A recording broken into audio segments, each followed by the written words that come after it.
siang semua, salam sejahtera. Saya senang sekali melihat bahwa banyak sekali wajah-wajah baru ya di dalam ruangan ini. Dan ini pertemuan perdana kita teman-teman untuk B2B. Bahwa di sini ada yang dari Madiun tadi, ada yang dari Surabaya, ada yang Sidoarjo, ada yang dari beberapa kota lagi. Untuk sampai ke sini bukan hanya waktu yang Anda luangkan, uang juga Anda bayar kita ke sini. Sebagai seorang pembicara, saya juga membayar, sama seperti Anda di dalam ruangan ini. Mengapa pertemuan ini jadi menarik, teman-teman? Saya akan coba bicara dari sisi saya peserta, dan saya akan bicara juga dari sisi saya sebagai seorang produser, dan saya juga akan bicara dari sisi saya sebagai seorang network marketing. Saya tidak menyelesaikan kuliah saya waktu itu. Saya datang dari kota kecil, tujuannya untuk melanjutkan studi di NTB sana. Saya memutuskan untuk hijrah ke Surabaya dengan harapan saya bisa kuliah.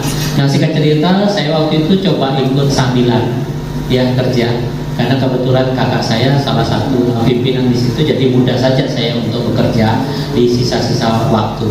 Yang menarik perhatian saya waktu itu, penghasilan saya untuk bekerja itu jauh lebih besar. Saya cuma berpikir waktu itu ngapain saya kuliah ya, ujung-ujungnya soalnya banyak yang melamar itu anak-anak S1. Bahkan saya pernah kerja di sebuah perusahaan itu, dia sudah S1, sekarang S2, dan saya interview dia. Yang notabene yang interview ini cuma lulusan SMA. Karena setelah itu saya nggak melanjutkan kuliah saya, karena saya merasa bahwa saya justru dapat uang dari pekerjaan itu. Itu akhirnya saya putusin untuk lebih serius di industri ekspedisi. Karena bertemu banyak orang, diajaklah kerja lagi di sebuah perusahaan swalayan industri teknik ya, sampai terakhir posisi saya di manajer. Dia industrinya bowling dan biliar. Bowling biliar itu entertain, dan pengguna atau user dari bowling itu rata-rata orang yang sudah high end mapan. Saya melihat itu mobil-mobil di luar itu 3 kali 4 kali ini siang-siang sudah duduk tuh nongkrong depannya bowling, mereka kumpul ya setiap hari sampai jam 10-an malam. Dan rata-rata mereka pengusaha, ada yang dari Kalimantan. Saya lihat ternyata enak ya jadi pengusaha itu ya. Dari situ waktu itu terbersit ternyata enak ya jadi seorang bisnis ya. Soalnya tiap hari kerjanya nggak ada, saya lihat di situ doang main biliar ratusan ribu makan gitu. Dan tiap hari teman-teman. Dari situ saya belajar waktu itu, diperkenalkan sama teman dari ITS. Waktu itu ada anak muda, singkat cerita minta saran dari saya untuk melihat apakah proyeknya ini menarik atau tidak.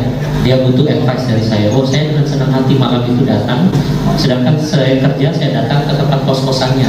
Dia cerita tentang orang kerja, cari uang, kebutuhan, gitulah sebangsa-bangsa itu. Saya waktu itu baru sadar, aduh saya dijebak ini ternyata MLM. Cuman saya orangnya kan enggak enakan hati, nggak bisa langsung saya cabut gitu. Saya dengerin aja. Pinter banget ya orang anak muda ini goblokin saya seorang manajer dalam hati saya waktu itu. Nah, singkat cerita saya dengerin sampai selesai. Setelah selesai saya keluar, terus ditanya, Pak, gimana Pak materi yang tadi? Kira-kira bagus. Saya langsung ngomong gini, saya to the point aja ya. Saya bilang, saya orangnya suka to the point. Kalau memang saya setuju, saya akan ikut. Kalau enggak, saya akan bilang enggak. Tapi saya butuh waktu beberapa hari untuk mikirkan. Oke, saya bilang gitu. Oke, baik Pak gitu. Terus beberapa hari kemudian yang ngundang saya tadi datang ngasih kaset. Dulu zamannya kaset itu tahun 2003. Kalau anak milenial sekarang nggak ngerti. Akhirnya waktu itu saya coba dengerin. Yang saya dengarkan itu kaset yang keempat. Karena kaset yang pertama saya terima di ruangan saya. Oh iya, saya bilang itu, saya taruh aja. Seminggu kemudian dia datang, Pak gimana Pak, kasetnya bagus? Oh bagus, saya bilang bagus. Oh iya Pak, kalau gitu ini yang lebih bagus lagi Pak. Dia kasih lagi kaset yang kedua. Mati saya. Ya udah saya biarin aja. Datang lagi dia minggu depan. Gimana Pak kasetnya? Oh bagus, saya bilang. Oh iya Pak, kalau gitu ini yang lebih menarik Pak materinya. Dikasih yang kaset yang ketiga. Saya nggak dengerin lagi. Cuma pikir saya kan begini teman-teman. Masa sih dari 1, 2, 3 saya cuma bilang bagus gitu kan, nggak menceritakan isinya. Saya takut juga kalau nanti dia tanya, Pak gimana kaset yang 4 materinya seperti apa Pak? Kan celaka gitu kan. Kaset itu bicara tentang seorang dosen yang tiap hari melakukan aktivitas seperti biasa, dan dia bicara tentang bagaimana kehidupannya itu bisa berubah. Itu karena dia mempelajari watak manusia, 4 kepribadian. Entah saya dengerin di kaset itu sambil saya kerja, saya bilang kira ternyata materinya menarik ya. Pikir saya begini waktu itu, saya nggak melihat itu network marketing lagi, tapi saya melihat itu sebagai wadah tempat saya untuk berkembang, karena saya tahu kelemahan saya nggak berani ketemu sama orang, apalagi bicara di depan gini. Waduh, teman-teman ini datang ke sini itu dengan punya harapan bahwa next ke depan akan sukses, dan saya yang membawakan BOP seandainya atau MC atau apapun harus bisa sukses. Di panggung ini teman-teman yang hadir di sini itu jauh lebih hebat dibanding saya. Itu kenapa? Makanya saya bilang tadi, kepercayaan diri saya waktu itu kurang. Setelah dengar kaset itu, saya merasa bahwa saya menemukan satu dunia yang berbeda. Terus dikasih lagi kaset yang kelima, saya dengerin.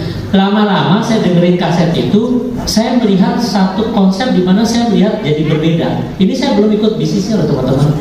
Kayak gini, kalau kita mau pinter buat bakso, kita belajar dari tukang bakso. Kalau kita mau jago jualan sayur mayur, ya kita belajar sama pedagang sayur mayur. Nah, waktu itu saya mendengar kaset itu bicara banyak sekali pertumbuhan mereka yang bicara itu dari orang yang biasa, dosen dan sebagainya, sampai mereka punya kapasitas luar biasa. Itu bertumbuh. Gila ya, berarti ada satu konsep di mana kita bisa bertumbuh, berkembang. Kebanyakan orang itu investasinya dari leher ke bawah. Leher ke bawah ini itu tidak permanen, tapi sementara. Orang yang bicara dari leher ke atas itu biasanya hasilnya lama. Tapi dia bilang gitu di kaset itu, sekali itu terjadi di kepala Anda, dia akan permanen ada di kepala Anda. Sehingga waktu itu saya memutuskan untuk lebih serius. Kira-kira Pak, Bapak lebih terinspirasi mendengarkan atau melihat langsung dia bicara? Saya bilang ya, lihat langsung dia bicara. Bapak akan dibawa ke satu tempat, ibaratnya kita tuh naik helikopter ke tempat tadi Pak, impian kita, goals kita.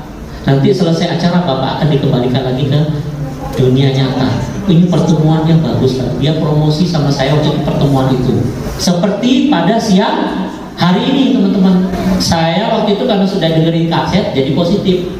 Pikir saya kan gak ikut bisnisnya, cuman dengerin ikut materi kayak begini waktu itu, dan saya ingin mendengarkan langsung. Saya datang waktu itu, kalau itu ratusan orang. Kalau kita di sini nanti namanya better days. Dari pertemuan itu saya melihat, wih gila ya, banyak orang ya. Di situ saya waktu itu ngambil keputusan untuk lebih serius. Selama dari tahun 2003 sampai 2007 itu saya full hard, dan saya memutuskan keluar dari AJBS di tahun yang sama. Di situ saya belajar banyak hal. Saya bisa bicara di atas panggung itu, panggung ini itu karena pertemuan yang dulu 2004 sampai 2007 2008. Saya sampai harus ke Kediri. Pokoknya semua saya lakukan. Cuma satu teman-teman waktu itu, ya, saya bilang saya nggak berjodoh. Saya betul-betul full hard. Apapun yang diminta sama leader saat itu, saya lakukan 1000%. Nah, karena 1000%, kos saya juga 1000% kos biaya bisnisnya. Sedangkan penghasilan saya dari bisnis itu 100%. Berarti ada selisih 900%. Saya bertumbuh secara manusia, tapi secara bisnis tidak. Yang terjadi, utang saya bertumpuk teman-teman. Saya terhimpit masalah ekonomi waktu itu, sampai istri saya jadi ribut juga gitu kan, dengan harapan waktu itu bisa sukses, malah hasilnya seperti itu. Singkat cerita, saya harus berusaha nutupin saya punya utang. Saya coba masuk di perbankan. Di depan situ ada namanya ABN Angkru. Saya punya gaji sekitar 4 juta. Saya membawahi sekitar 50-60 orang gitu waktu itu. Ada 2 supervisor. Tapi yang di perusahaan itu semua mobil-mobilan manajernya dari Perancis perusahaannya itu. Jadi inisialnya depannya A, itu belakangnya A, tengah-tengahnya X. Saya masuk 2008 teman-teman. Singkat cerita, 2 tahun kemudian saya bisa beli kendaraan roda 4. Alhamdulillah. Itu waktu itu dia ada bonusnya, tapi lebih besar bonus di sini. Kasih surprise kasih plus dong untuk MSID. Di sini ada 12 bonus. 2012 utang saya selesai. Jadi saya butuh 4 tahun teman-teman. Setelah itu 2012 saya mulai berpikir, saya kan waktu itu produser. Saya tidak ngomong bahwa jadi produser itu jelek. Berbekal pertemuan saya yang di network marketing tadi, itu pertemuannya kan sampai ribuan orang tuh.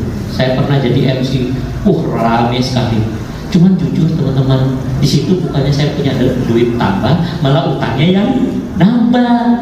Ini saya loh ya, bukan orang yang di luar sana ya. Tapi kalau ada yang kesamaan ya berarti sama dengan saya nasibnya waktu itu. Tapi maksud saya begini loh teman-teman, saya merasa bahwa Tuhan itu sangat baik sama saya.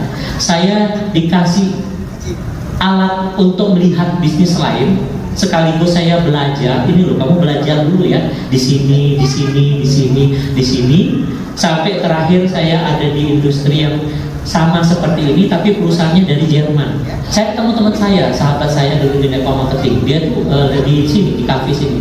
Tiap hari itu dia ada di kafe, lagi cerita sama teman-temannya. Saya ketemu gitu kan. Saya melihat kok hidupnya enak banget ya. Terus saya ajak diskusi. Saya ingin membandingkan cuannya siapa yang paling gede, perusahaan saya atau perusahaan dia. Ternyata waktu ketemu ya, kita sama-sama cuannya. Bedanya satu teman-teman, tahu nggak apa? Omsetnya 0. Serius, saya lihat soalnya omsetnya. Sedangkan saya untuk mendapatkan penghasilan yang sama seperti dia, omsetnya 100%. Saya punya tim, punya. Even kita di level manager, even kita punya tim, tetap omset terbesar itu dari leader. Karena yang punya kemampuan mengatur penghasilan ya saya. Kalau tim saya nggak mau berpenghasilan ya sudah. Kan rata-rata rasio aktif agent kita bisa mungkin 20, paling banter 50%. Nah singkat cerita saya ketemu sama beliau, saya coba diskusi, ternyata ada hal yang menarik.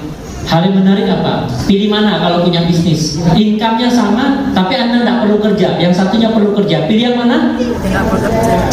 Ya, kita perlunya nggak bekerja. Dan kejadian di industri yang sama, omset pribadinya 0, tapi income-nya seperti saya. Nah, berarti kan ada yang salah dalam hati saya. Oh, saya melihat, kok bisa begini ya, saya bilang. Timnya itu bertumbuh secara signifikan. What's going on? Apa yang terjadi dengan dia? Saya mulai, namanya orang curi-curi ilmu kan. Oh, saya sering ajak ketemu dia hanya untuk belajar bagaimana dia. Akhirnya dia ngajak teman-teman ke pertemuannya dia. Saya belajar di sana. Setelah saya lihat, kalau kayak begini mah menarik, saya bilang. Akhirnya waktu itu saya coba buat di perusahaan saya dari Perancis. Apa yang terjadi? Jadi yang di kantor saya itu ada 2 orang, the best nasional. Saya tahu itu omset pribadinya 7-10 M. Cuma masalahnya satu, nggak bisa diduplikasi. Hingga suatu saat dia sakit keras, omset selama 3 bulan 0. Itu yang membuat saya berpikir, wah kalau next saya hebat dia, ujung kehidupan saya itu seperti itu. Terus saya lihat sendiri soalnya teman-teman. Itu yang membuat akhirnya saya belajar banyak sama teman saya itu. Tapi saya mau buat di perusahaan yang tempat saya saat itu. Ketika itu saya tidak pernah menginjakkan kaki ke perusahaan itu. Saya mundurkan diri. Memang secara finansial di industri network marketing saya nggak dapat apa-apa secara finansial, bahkan nambah utang. Tapi di network marketing saya bertumbuh sebagai seorang manusia, cara berpikir, cara melihat, bersikap dan sebagainya. Memang harga yang harus saya bayar mahal. Jadi kalau teman-teman ada di sini nggak punya hutang, justru mau menyelesaikan hutang dari bisnis ini, bersyukurlah Anda. Kenapa? Karena saya dulu harus punya hutang dulu puluhan juta hanya untuk belajar bagaimana bisa masuk ke industri ini. Perjalanan hidup di network marketing itu saya bayar mahal loh teman-teman, sampai ribut sama istri saya, bahkan ributnya besar banget gitu kan, sampai hampir mungkin saya putus gitu, karena saya mempertahankan ego saya. Cuma waktu itu saya akhirnya sadar bahwa iya ya, kalau utang terus kapan nih bisa selesai. Udah deh saya selesai gitu, saya singkirkan itu ego saya coba masuk ke industri perbankan. Cuman angkanya kecil, saya pindah ke industri asuransi tadi. Di industri asuransi selesai masalah keuangan. Nah, cuma satu masalahnya teman-teman, ada yang bisa duplikasi teknik closing. Kalau memang closing itu bisa diduplikasi, kalau saya ownernya MSIG, saya cari orang yang omsetnya paling gede, saya ketemu dia pribadi, saya bilang saya kasih kamu setiap bulan, gak usah mikirin omset 1 miliar. Saya pikir saya cuma keluarin 12 M produser, tapi dia duplikasikan caranya, ajarin. Nggak bisa teman-teman. Itu bicara tentang jam terbang, 10.000 jam terbang. Mau itu dokter, mau Anda pilot, mau Anda industri insurance, mau Anda di network marketing, Anda akan punya bisnis besar pada saat jam terbang Anda lebih dari 10.000 jam terbang. Presentasi misalnya. Dan coba cek orang-orang yang produser tadi. Oke, mungkin dia cuma 5 tahun mungkin misalnya, tapi lihat 5 tahun berapa ribu kali dia presentasi. Maksud saya bicara jam terbang, cuma satu masalahnya. Orang industri kita, produser itu melihat network marketing MLM itu sama orang MLM melihat insurance itu seperti minyak sama air, nggak pernah bisa ketemu. Kalau orang MLM itu melihat orang asuransi, dia bicara gini, dia nih, kamu kan cuma nyari duit, aktif income, ayo coba berhenti kamu jadi produser, gak usah jual asuransi. Memang bisa kamu hidup? Memang kamu punya mobil, punya ini, tapi sekali saat kamu sakit atau minimal usia berhenti, keluargamu mau makan apa? Memang bisa anakmu suruh presentasi? Kalau sih nggak bisa. Mereka dalam hati ngomong seperti kayak saya dong, bangun aset, bangun tim. Tapi kalau ketemu orang asuransi dan orang MLM, ngomongnya gede, tinggi, aset segala macam, tapi makannya di warung kopi, nggak ono duit, internet aja pinjam wifi, tapi bicaranya yo kayak mau punya aset triliunan gitu loh. Hari ini saya akan bicara bagaimana cara kita mengawinkannya dari sudut pandang orang insurans dan dari sudut pandang orang MLM. Loh, memang mereka nggak mengadain pertemuan rekrut? Ngadain. Memang mereka nggak punya sistem? Punya marketing plan? Punya. Semua asuransi. Coba cek, mereka punya nggak media untuk merekrut? Ada kan? Ada. Setiap asuransi punya marketing plan kan? Ada. Mereka punya sistem kan? Ada. Seperti di network marketing. Di network marketing, orang itu nggak punya duit tuh. Bahkan dia bawa sepeda motor, tapi dia bisa merubah mindset orang yang punya uang, punya duit, punya sepeda motor. Ada satu rahasia teman-teman, kalau teman-teman mau tahu, dan teman-teman punya di sini.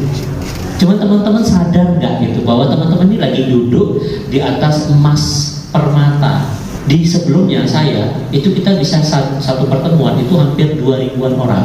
Itu setelah 7 tahun. Mereka datang 2000-an orang itu bayar loh. Tiketnya waktu itu 150.000, bukan 50.000. Dan yang bicara itu bayar 150. Jadi maksud saya teman-teman, Anda ini sudah enak banget bangunnya. Ada 4 kuadran orang. Ya, dia bebas waktu, bebas finansial, bebas waktu, tidak bebas finansial, tidak bebas waktu, tapi mungkin bebas finansial. Ada yang tidak dua-duanya. Contoh, pengusaha pernah datang nggak ke rumahnya? Sore-sore, malam-malam, tok ini pengusaha yang rumahnya gede tuh di Dharma Usaha. Tanya, pemiliknya ada? Kira-kira ada atau enggak? Nggak ada. Yang nikmati rumahnya itu pembantunya, TV-nya, AC-nya, semua pembantunya. Dia datang sudah tengah malam capek tidur. Besok pagi-pagi sudah harus ada di pabrik perabiknya. Dia punya uang nggak? Punya. Uang, bebas secara finansial, bebas. Bebas waktu nggak? Enggak. Ada tapi orang yang bebas waktu tapi tidak bebas finansial. Tahu nggak siapa? Teman-teman kalau lewat di satu gang, ada orang ngejreng duduk dari pagi sampai tengah malam, subuh, pagi, tetap ada dia di situ. Giliran mau merokok aja dia nggak bisa, nggak punya duit. Tapi secara waktu dia bebas. Nah, tapi ada yang lebih parah teman-teman. Dia tidak bebas waktu, tidak bebas finansial. Duit sih dulu gajian. Kalau gitu nggak usah kerja. Nggak iso, aku terus makan nopo, kan? Dan dia nggak punya waktu. Giliran diajak ketemu malam-malam ke acara BOP, aduh nggak iso, aku lembur ya, nggak punya waktu, dia bilang, betul nggak? Tapi giliran diajak shopping, saya kalah belum gajian. Ada satu orang, dan ini cuma sedikit, orang yang bebas waktu juga bebas finansial. Setiap hari kerjanya itu bukan jualan aja gitu ya, tapi mereka bicara leverage, daya ungkit. Apa itu? Mereka menciptakan ribuan aset setiap harinya. Dari mana dapatnya?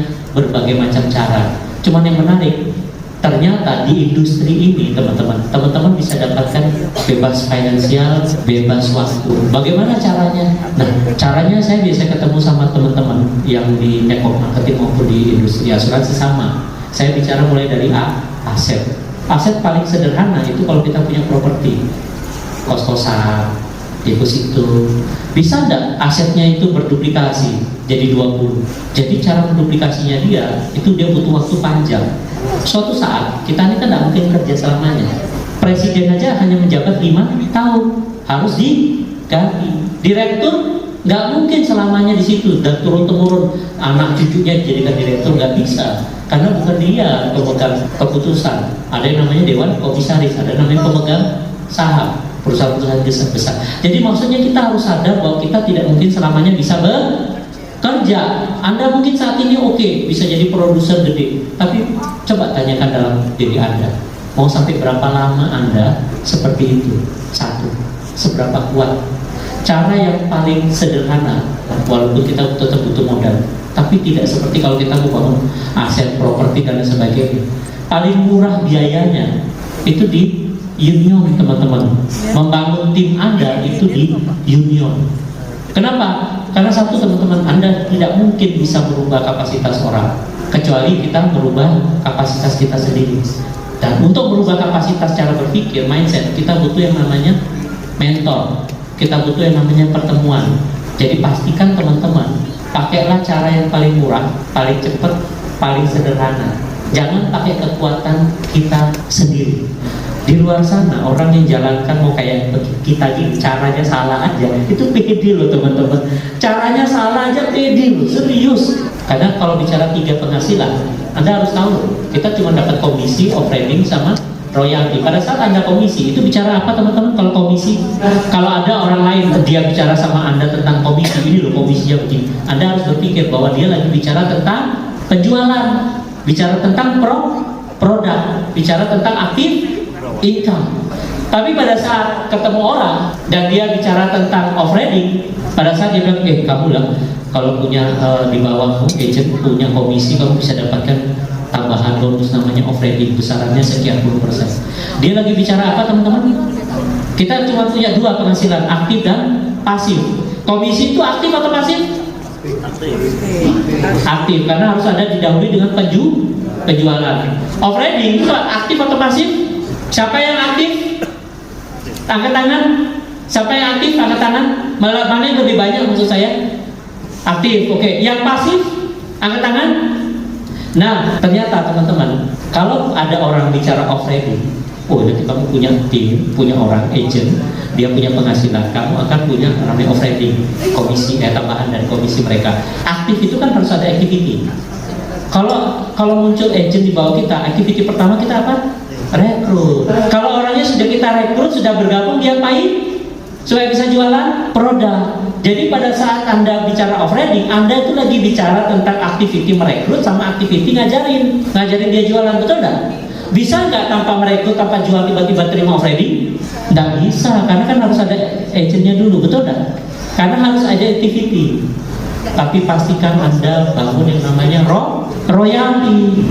Nah, bicara royalty itu bicara membangun leader. Tempat membangun leader di pertemuan yang namanya B2B. Jadi satu hal teman-teman, next B2B, Anda harus punya banyak orang yang datang ke B2B. Syaratnya cuma satu, pastikan Anda ada di pertemuan yang namanya Better Days. Kenapa? Karena satu, kalau Anda mau cetak leader, pastikan dia datang ke pertemuan ini dulu. Kenapa? Karena pertemuan inilah, kan kalau orang Anda tanya, ada 2, how sama why. Bagaimana sama kenapa. Saya pernah cerita itu ke Malang, ada Pak Agus ya. Saya cerita bagaimana 2 bangunan harus di jalan. Itu how-nya tidak menjadi masalah kalau dia tahu why-nya. Kalau Anda mau tahu cara merubah orang dalam waktu singkat, jangan Anda capek-capek merubah dia. Capek-capeklah Anda bawa banyak orang ke sini, serius. Kalau mereka datang ke pertemuan yang namanya Better Day, kita nggak bicara how, kita nggak bicara bagaimana Anda menjadi kaya. Di situ orang akan menemukan why, kenapa dia harus berubah, kenapa saat itu dia harus berubah, kenapa saat itu dia harus punya bisnis itu, kenapa saat itu dia harus ngambil pertemuan Better Day. Jadi keluar dari pertemuan itu, di kepalanya dia waktu itu, bagaimana saya bisa mencetak ribuan orang. Nah kalau sudah kayak gitu, Anda tidak perlu merubah dia. Pertanyaannya, Anda bawa berapa belas orang, berapa puluh orang, sehingga nggak perlu capek-capek. Jadi kalau kita mau main smart, pintar kerjanya, kerja keraslah Anda di pertemuan, bukan kerja keras Anda ngerekrut aja. Karena kalau rekrut aja hanya bawa mereka masuk, nggak akan jadi apa-apa kalau tanpa pertemuan. Karena orang tidak akan berubah. Nah, satu hal yang membuat saya waktu itu memutuskan untuk serius itu karena ada nanti video ini akan mengakhiri cerita saya. Tapi coba kita belajar dari video ini, kenapa kita harus ada di union, kenapa kenapa kita harus bangun bisnis ini pakai Better Day? Karena nanti ada hubungannya video ini dengan Better Days yang akan kita ikuti tanggal 18 Februari. Jadi pastikan ya Anda mendengar baik-baik, melihat video ini. Sudah siap kira-kira teman-teman? Siap. Jadi kita akan belajar banyak dari sini ya. Oke, kasih applause dong untuk Anda semua. Bagaimana kita mengawinkan sebuah dua industri yang sama-sama baik, sama-sama hebat, industri di network marketing, industri di asuransi, menjadi industri Anda semua hal yang berbeda. Itu dari Union. Better Days itu adalah pertemuan yang sangat pas. Siapa yang mau membawa teman-temannya ke Better Days? Oke, terima kasih. Assalamualaikum warahmatullahi wabarakatuh. Selamat siang.